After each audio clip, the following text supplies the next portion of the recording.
आफ्ताब साहब, 19 जुलाई को तलब किया गया है नैब की जानिब से मरियम नवाज को, जाली डीड उनकी साबित हो गई है।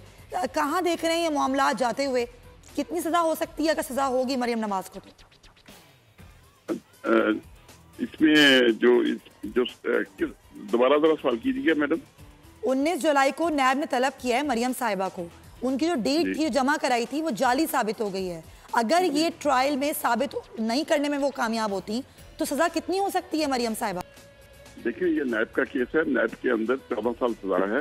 अच्छा। और इसमें बहुत भारी जुर्माना है। और इस तरह के मामला जब कोई इस तरह के डॉक्यूमेंट तैयार करता है और उससे कोई बेनिफिट होता है किसी को, तो स्पेशली मरियम के लिए ये जो मामला है ये बहुत बड़ा डेंजरस होगा। क्योंकि जेल साजी जो है, और एक वज़ीर आज़म की बेटी जेल साजी करती है और एक वज़ीर आला की भतीजी जेल साजी करती है, तो ये बहुत बड़ा जुर्म है।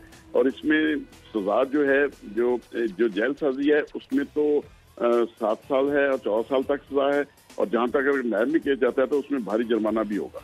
लेकिन बार बार यही सवाल उठते हैं ना आफ्ताब साहब के नैब का इदारा जो है वो जानिबदार नहीं है, हुकूमत के साथ मिला हुआ है, वही डिक्टेशन मिलता है उनको, तो ये जो तासुर है इस केस में या किसी भी केस में जाहिर कैसे होगा? देखिए, इसमें दो तरीका, एक तो जो डीड उनकी जो जाली साबित हुई है कोर्ट के अंदर, जो कोर्ट के अंदर उन्होंने पेश की थी, उसमें डायरेक्टली जो है सुप्रीम कोर्ट भी इस पे कार्रवाई कर सकती है। और इसमें ये मैटर सुप्रीम कोर्ट को भी रेफर कर सकती है, क्योंकि सेक्शन है 476 ज़ाब्ता फौजदारी। अगर कोई अदालत के सामने झूठ बोलता है या कोई झूठा डॉक्यूमेंट ऐसा देता है जो गलत साबित हो जाता है, तो उस सूरत में ये जो है सेक्शन 193, 194, 195 जो है पाकिस्तान पीनल कोड, उसके तहत भी इनको सजाएं हो सकती हैं। और लिहाजा ये सुप्रीम कोर्ट खुद भी इसका ट्रायल कर सकती है। अच्छा, ये बताइएगा, क्या ये इसको साबित करना आसान होगा मरियम साहिबा की जानिब से कि ये ट्रस्ट डीड जाली नहीं है और ये ठीक है? देखिए, जब ये सारी फॉरेंसिक रिपोर्ट्स आ जाती हैं और साबित हो जाता है कि ये जाली हैं, तो देखिए इंसान जो है वो तो झूठ बोल सकता है, लेकिन डॉक्यूमेंट झूठ नहीं बोलते। डॉक्यूमेंट जो हैं वो तो रिलाय करते हैं, वो जो एविडेंस है वो सारी की सारी सामने आ जाएगी। जब सामने आएगी तो जालसाजी साबित होने के लिए वो डॉक्यूमेंट ही काफी है शहादत के तौर पर। यानी कि जालसाजी पे आप कह रहे हैं कि 14 साल की सजा हो सकती है उनको? जी बिल्कुल। यानी कि मुश्किलात बढ़ने वाली है मरियम साहिबा की?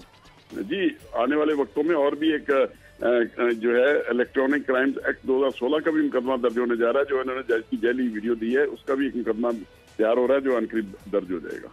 अच्छा, तो ये जो उसमें सिर्फ मरियम नवाजी नहीं, उसमें शहबाज शरीफ, ख्वाजा आसिफ, एहसन इकबाल और अब्बासी साहब का वज़ीर आज़म वो भी शामिल। जो लोग उस दिन प्रेस कॉन्फ्रेंस में बैठे थे सारे के सारे लोग उसमें मुलव्वस हैं। और उसमें 5 साल सजा और 5 मिलियन जुर्माना भी हो सकता है। ठीक है, वो जो आप वीडियो की बात कर रहे हैं, चलें ठीक है, बहुत बहुत शुक्रिया आफ्ताब बाजवा साहब आपका। फैसल साहब, फोरेंसिक कराने की बात थी, वो वीडियो जो कि मुबैना तौर पर मरियम नवाज साहिबा ने प्रेस कॉन्फ्रेंस में दिखाई थी, क्या जिक्र हुकूमत करवाने जा रही थी?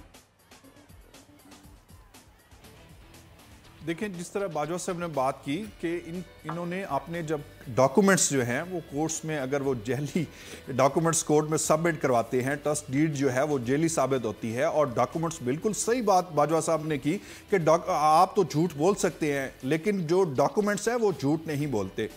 तो उसकी फ्रांसिक के बाद जो रिजल्ट आया तो वो डिक्लेयर्ड होगी कि वो डीड जो ट्रस्ट डीड है वो जेली है। और इसी तरह जो आपने वीडियो की बात की, तो गवर्नमेंट ने तो अदलिया को इससे रिक्वेस्ट किया है कि आप इसको एज ए इंडिपेंडेंट जो है एक इदारा है अदलिया, और वो इसकी फ्रांसिक करवाए ताकि किसी का उंगली ना उठे हुकूमत की तरफ के हुकूमत इसकी फ्रांसिक करवा के शायद कोई अपना टारगेट अचीव करना चाहती है। अदलिया इसे इटसेल्फ जो है वो इसकी फ्रांसिक करवाए और इसमें कोई दूसरी राय नहीं कि ये वीडियो जेली है और जेली साबित होगी। और बाजवा साहब की बात भी बिल्कुल दुरुस्त है, सही, यानी कि हुकूमत नहीं कराएगी अब फ्रांसिक। ये देखिए ना, वो तो इंस्टीट्यूशंस हैं, लिबर्टीज हैं, फ्रांसिक लिबर्टी है वो देखें वो होनी प्रोसेस तो वहीं पे होना है। लेकिन जब कोई इंस्टीट्यूशन जो है अपनी सुपरविजन में करवा रहा आता है तो फिर उस हवाले से जरा चीजें और बेहतर हो जाती हैं।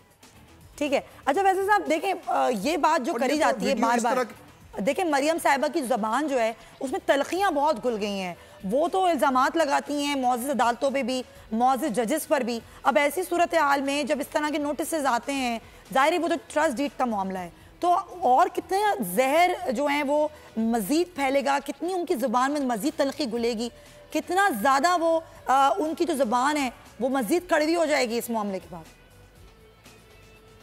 मैं गुजारिश करूंगा, देखिए यहाँ पंजाब में एक फिल्म बनी थी गुंडी रान, उसका बहुत बड़ा किरदार था। पंजाब का जो कल्चर है उसमें वो जो औरत थी वो हर शख्स को बेइज्जत करती थी, हर अदारे को बेइज्जत करती थी, थानेदारों को चपेड़े मारती थी, किसी ऑफिस में गई असिस्टेंट कमिश्नर के वहां बदतमीजी की और अपने उसने काम ले लेती थी और डराव धमका कर और धमकियां भी देती थी शरेआम।